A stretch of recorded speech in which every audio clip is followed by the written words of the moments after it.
I've had my Acty for like over 2 years and it was running great, and then all of a sudden one day I was just driving home from work, was going about like 40 kilometers an hour, 45, and then it started shuddering.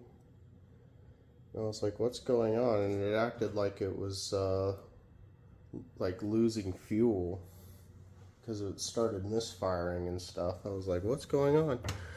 I drove it around for like a little bit longer, and yeah, it wouldn't go over 70 kilometers an hour. And so I was like, okay, there's definitely something wrong with it. I tried to replace the fuel pump and the fuel filter, and that got done and no change. So I was like, alright, I guess it's something else. And so sure enough, when I went to test the solenoids on the carburetor, the air one worked fine, the probe moved up and down, but when I tested the fuel one with the plunger, it wasn't moving at all. So I feel like that's the culprit. I would just be going down the road, and then all of a sudden my car would start sputtering, and I was unable to get it over like 70 kilometers an hour. It would bog back down, and it idled fine, and I could rev it fine when it was out of gear.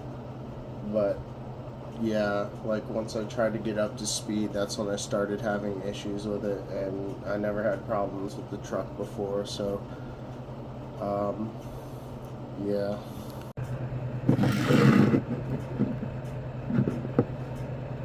This is the negative, the positive. Take our positive and put it around this end terminal, like this. I mean, it could even just be touching it, barely. Oh shit. See how that's moving up and down?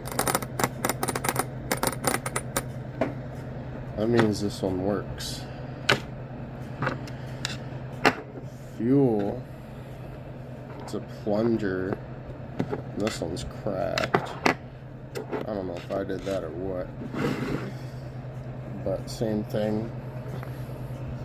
Wrap the positive around and touch anywhere on the body, and if that plunger doesn't move or do anything, then your solenoid is dead. Same thing for the air one. If the probe doesn't move, that means it's done for. But it's best to just replace both at once if you're just gonna do the whole job. If you've got the carb out, you might as well.